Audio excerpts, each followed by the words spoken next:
The tall glass building stood proudly in the heart of the city, its silver-blue walls shining against the afternoon sun. Inside, on the highest floor, sat Raymond Cole, the CEO of one of the fastest-growing tech companies in the country. He was a man of power, a man who had everything that money could buy: private jets, a mansion by the ocean, and a reputation that made newspapers write about him almost every week. But even though the world saw him as a man who lacked nothing behind, the heavy glass doors of his life was a story that very few people knew. Raymond had a little daughter, a 6-year-old girl named Emily, who had never spoken a single word since the day she was born. Doctors had run tests, specialists had been hired, and expensive therapies had been tried. But the outcome was always the same: remained silent. She wasn't deaf, she wasn't physically unable, but she simply wouldn't speak. She carried a world of expressions in her big blue eyes, but words never left her lips.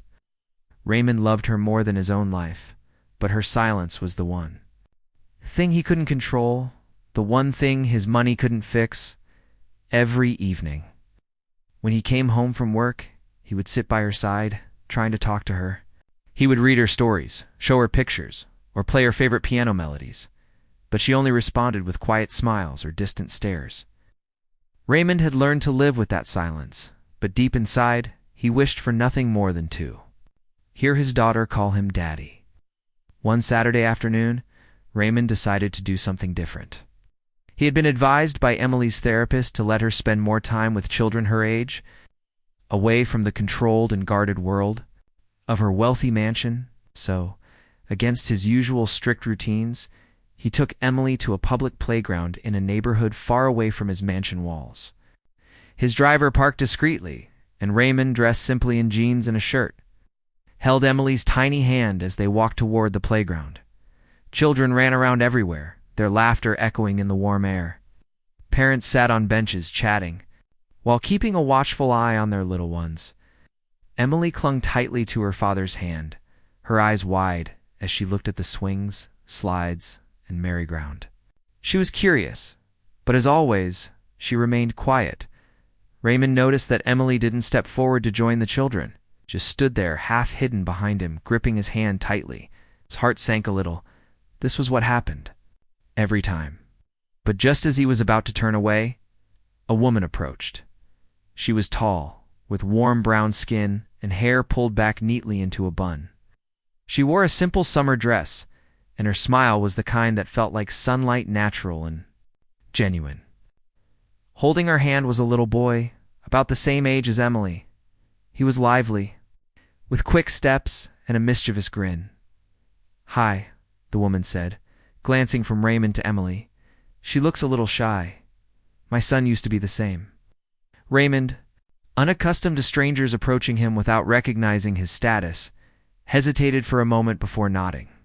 "Yes, she's shy." The boy tugged at his mother's hand and then walked right up to Emily. "Hi, I'm Tyler. Want to play?" His voice was cheerful, unbothered by her silence. Emily only blinked, clutching her father's hand even tighter. The woman crouched down and smiled at Emily. "It's okay, sweetheart.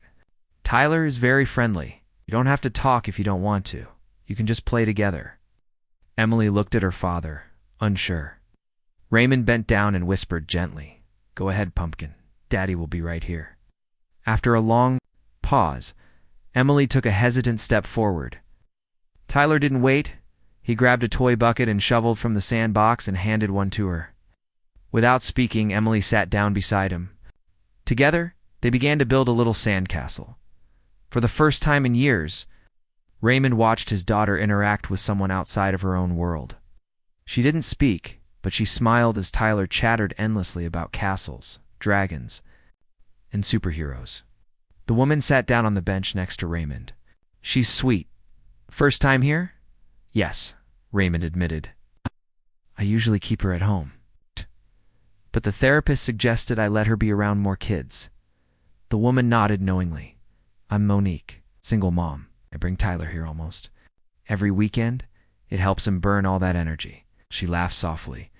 Raymond found himself studying her.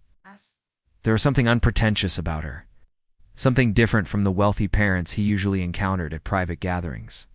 She didn't seem impressed by his expensive watch or the way he carried himself. She was simply kind. As the days passed, Raymond began bringing Emily to the playground more often. Every time Tyler was there and every time Emily gravitated toward him. They built castles, raced on the slides, and even tried the swings together. Emily never spoke, but her laughter, soft and rare, began to appear in short bursts. For Raymond, even that was a miracle. One late afternoon, when the playground was almost empty, Monique noticed something. Emily was watching Tyler closely as he explained the rules of a simple game. Her lips moved slightly as though she was trying to form a word. "Did you see that?" Monique whispered to Raymond. Raymond's heart jumped. He leaned forward, eyes wide, but Emily quickly pressed her lips shut again. Monique placed a gentle hand on his arm. "Don't push her. Just let it happen naturally." Her words echoed in his mind.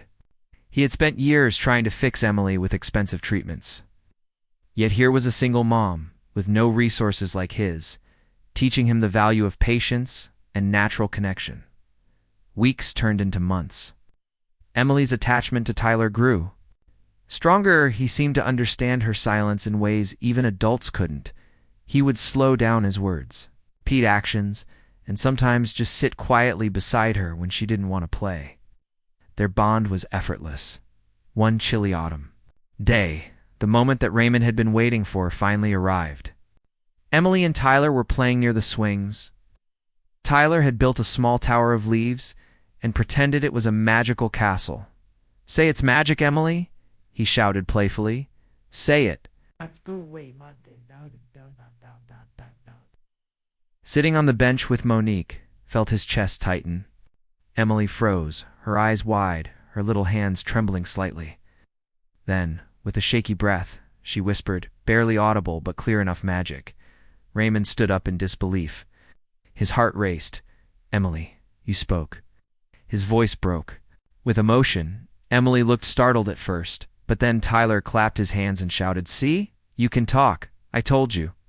Tears filled Raymond's eyes as he rushed to kneel beside his daughter. "Say it again, Pumpkin, please."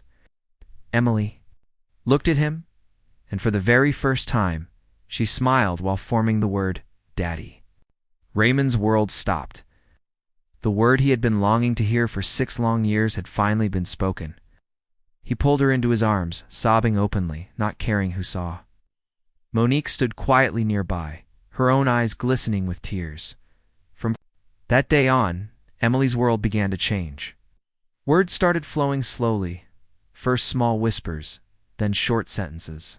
She still relied on Tyler's presence for confidence, but her silence was no longer a prison. Raymond knew he owed more than gratitude to Monique. He owed her his daughter's voice. No amount of money could repay that gift, but what struck him even more was how Monique never asked for anything in return. She continued coming to the playground, bringing Tyler, smiling warmly, never once treating Raymond like the powerful CEO everyone else saw. To her, he was just Emily's dad in time. Raymond and Monique's friendship deepened. He admired her strength, the way she raised her son alone with love and resilience.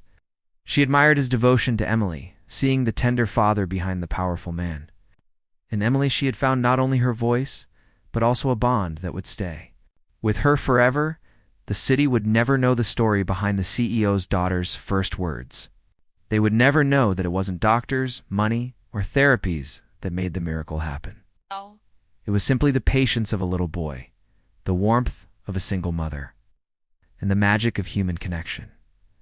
And so, Emily's first words became the beginning of a new chapter, not just in her life, but in Raymond's and Monique's as well.